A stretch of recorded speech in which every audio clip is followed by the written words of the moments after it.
Ողջույն բոլորին, այս տեսանյութում մարտի 21-ի լուսնային օրացույցն է։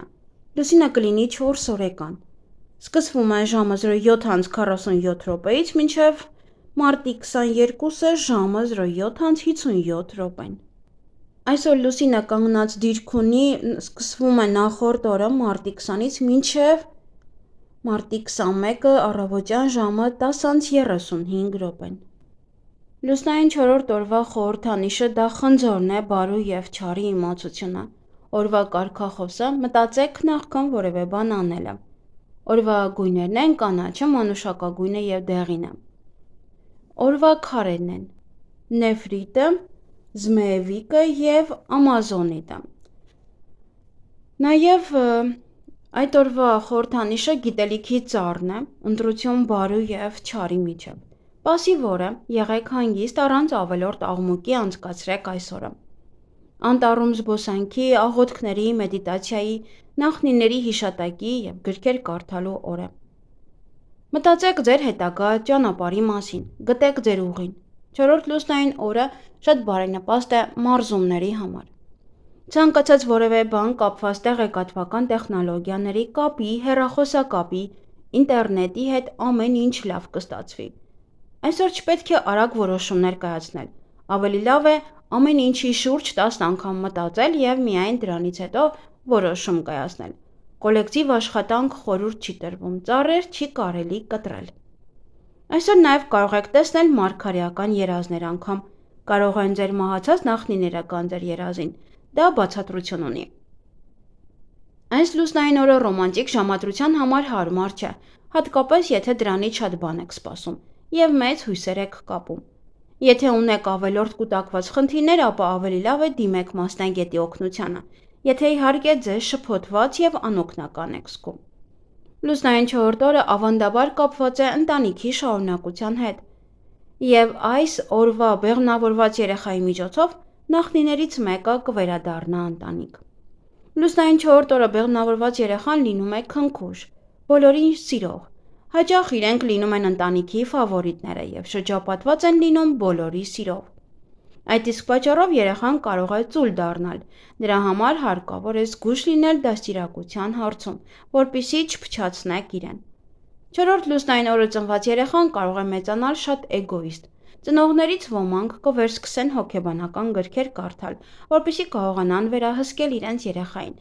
և ճիշտ ուղու վրա ուղղորդեն։ Այսօրը ծնված մարդկանց մեջ կա որևէ առեղծված, որն իրենք բացահայտում են իրենց ամբողջ կյանքի ընթացքում։ Նրանք իրենց լիովին չեն ճանաչում։ 4-րդ լուսնային օրը փայտի հետ ցանկացած աշխատանք հաջող կլինի, ինչ էլ որ անեն դրա հետ՝ սղոցում, կտրում, հղկում, այրում, ծառերի հատումն անթույլատրելի է, լավ ժամանակ է տունը մաքրելու համար։ Այս ժամանակահատվածում ծառերի էտում խորհուրդ չի տրվում, քանի որ կարող եք վիրավորել։ Նույնիսկ ծաղիկներ հավաքելը, հատկապես արմատով, անհնարին կլինի։ 4-րդ լուսնային օրը հարմար է փայտամշակման հետ կապված շինարարական աշխատանքների համար։ Հյուսնագործներ, ատաղձագործներ, փայտի փորագրիչներ, բաց մի թողեք ձեր հնարավորությունը։ Այսօրը դուք կարող եք կառուցել նավեր և ջրաղացներ։ Առողջություն։ Ալկոհոլ չի թույլատրվում, զգույշ եղեք, որ անգինայով չհիվանդանաք։ Եթե այնուամենայնիվ վարակվել եք լուսնային 4-րդ օրը, ապա պետք է անհապաղ դիմել բժշկի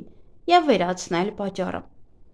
Եթե չեք ցանկանում անհարմարություն զգալ, չեք ուզում կարոտի և տխրության զգացում ունենալ, վախի զգացում մտերիմների և երեխաների համար, չեք ուզում, որ իմունիտետը նվազի և կոկորդի ցավ առաջացնի, ուրեմն վարսավիրանոց մի գնացեք։ Մի կտրեք ձեր մազերը լուսնային 4-րդ օրը։ Միայն կարելի է երեխաների մազերը կտրել, հարդարել իրենց համար բարենպաստ է։ Մազերի ներկում։ Թեկուզ արմատները ներկելով դուք կփոխեք ձեր կյանքը, կկայունանա ֆինանսական վիճակը և կարիերան։ Ամբողջությամբ մազերի երանգը չարժե փոխել, պետք է ներկեք այն երանգը, որն այս պահին ձեր մազերի վրա է, պարզապես թարմացրեք այն, կամ ներկեք միայն արմատները։ Եթե որոշել եք կտրուկ փոխել մազերի երանգը, ապա ավելի լավ է սպասեք ավելի բարենպաստ օրերի։ Այսօր կարող եք միայն խնամել ձեր մաշկը, աչքերի տակից պարկերը հեռացնել։ Դրա համար առավոտյան և երեկոյան կարող եք քերած կարտոֆիլի դիմակներ դնել։ Առավոտյան եւ երեկոյան 5-ից 10 րոպե կարելի է երիցուկի թուրմեր կամ մաղադանոսի թուրմեր քսել։ Դիմակը հեռացնելուց հետո քսեք A եւ E վիտամիններով կրեմ, աչքի ներքին կտրվածքի ստորին կոպի երկայնքով դեպի քունքերը։ 20 րոպե հետո տաք թեյով թրջած բամբակյա կտորով հեռացրեք դիմակի եւ կրեմի հետքերը։ Ֆինանսների հետ կապված բոլոր գործերը կարող են այնքան էլ լավ չընթանալ։ Խորհուրդ չի տրվում սկսել նոր գործեր, բայց ավելի լավ է շարունակել սկսածը։ Կարող եք նաև ուղղել սխալները։ Գործնական եւ ֆինանսական գործարքների համար 4 լուսնային օրը շատ հաջող է։ Հաջողությամբ կլուծվեն ֆինանսական խնդիրները։ Պայմանագրերի կնքում, տեղեկատվական մշակում, կարևոր որոշումների կայացնում, ձեր բիզնեսում ֆինանսներ ներգրավելու հետ կապված պայմանագրերի կնքում նույնպես։ Այնուամենայնիվ պետք է որոշ չափով զգույշ լինել, վերլուծել ամեն ինչ, առաջ շարժվել սխալներից խուսափելու համար։ Վատ նշան է համարվում, եթե ձեր մազերը խճճվում են քնած ժամանակ։ Դա հուշում է, որ դուք շփոթում եք բարու եւ չարի հասկացությունները, երբեմն սպիտակը սևի փոխարեն, այնուհետև սևը սպիտակի փոխարեն։ Բույսերի եւ հողի հետ ցանկացած աշխատանք բարենպաստ է։ Ինչ կարելի անել այս լուսնային օրը։ Կյանքի դժվար խնդիրների լուծում, տնային առօրյա գործեր, մի օր ընտանիքի հետ, ինքնավերլուծություն եւ մտավոր գործունեություն եւ սիրային ժամադրություն։ Եվ ինչից պետք է խուսափել այս լուսնային օրը՝ ֆիզիկական ակտիվությունից, չափից շատ ուտելուց, արագ սննդից, լուրջ իրադարձություններից եւ հանդիպումներից, աշխատանք մեծ թիմերում, ճանապարհորդություններ եւ գործուղումներից։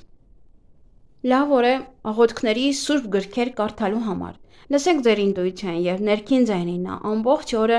գոռում է ձեր ականջին, բայց միայն հարկավոր է բացել ականջները եւ լսել իրեն։ Այդ օրվանից ձեզ մոտ ամեն ինչ լավ կստացվի։ Եվ այսօր բարենպաստ է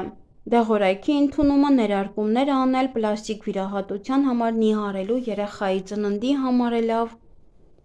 Բարենպաստ են նաև նոր բան սկսել, բայց փոքր, ոչ շատ գլոբալ բնակարանը մաքրելու համար, խոսել տնօրենի հետ, ղեկավարի հետ, հարցազրույցի համար է լավ, վերանորոգման աշխատանքների սկզբի համար, կահույքը վերադասավորելու համար,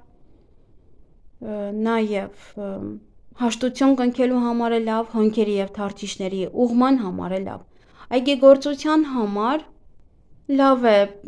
պետունյաների աճեցման համար, ծաղկավաճառների համար, ծաղիկով ընդհանրապես ովքեր զբաղվում են իրենց համար, պղպեղը հավաքելու համար, մայնացնել կաղամբը, լոլիկ հավաքել լոլիկի տնկում, կարտոֆիլի բերքահավաք, վարունգի տնկում, խնձոր քաղելու համար, նաև բանջարեղենի պատրաստում, հատումներ կարող եք, բայց ծառը մի կտրեք, երբ պլանավորել եք տեղափոխություն, դա է շատ լավ, սոխ հավաքել, սխտոր տնկել, այսքանն է բարենպաստ։